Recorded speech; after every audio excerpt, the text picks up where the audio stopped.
Atlantic সিটিতে বাংলাদেশি কমিউনিটির জন্য গর্বের এক মুহূর্ত। নিউ ইয়র্ক মেডিকেল কলেজ ও সেন্ট ক্লেয়ার্স হেলথ এর অধীনে ইন্টারনাল মেডিকেল রেসিডেন্সি সফলভাবে সম্পন্ন করেছেন প্রবাসী চিকিৎসক ডাক্তার তৌফিক ইমতিয়াজ। দীর্ঘ ৩ বছরের কঠোর পরিশ্রমের পর এই সাফল্য অর্জন করেছেন তিনি।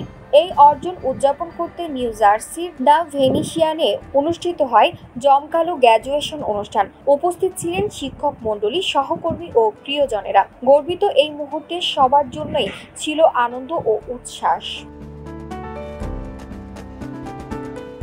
চিকিৎসক প্রশিক্ষণ চলাকালীন অসাধারণ নেতৃত্ব ও পারদর্শিতার স্বীকৃতি স্বরূপ 2024-25 শিক্ষাবর্ষের তিনি মনোনীত হন চিফ রেসিডেন্স হিসেবে। সেই দায়িত্ব সফলভাবে পালনের জন্য অনুষ্ঠানে তাকে বিশেষ সম্মাননা প্রদান করা হয়। গ্র্যাজুয়েশনের পর তিনি যুক্ত হয়েছেন নিউ ইয়র্ক মেডিকেল কলেজের ফ্যাকাল্টি পদে। ভবিষ্যৎ চিকিৎসকদের গাইড ও মেন্টর হিসেবে দায়িত্ব পালন করবেন তিনি।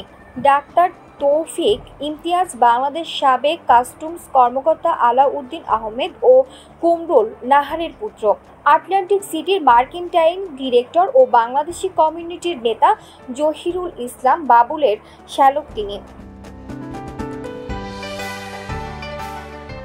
নিজ শেকড়ের প্রতি ভালোবাসা থেকে বাংলাদেশি কমিউনিটির উন্নয়নে ভূমিকা রাখতে চান তিনি।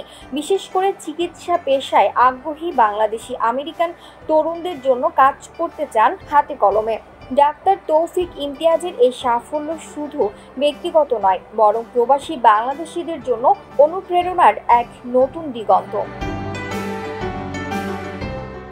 Channel 52 news desk.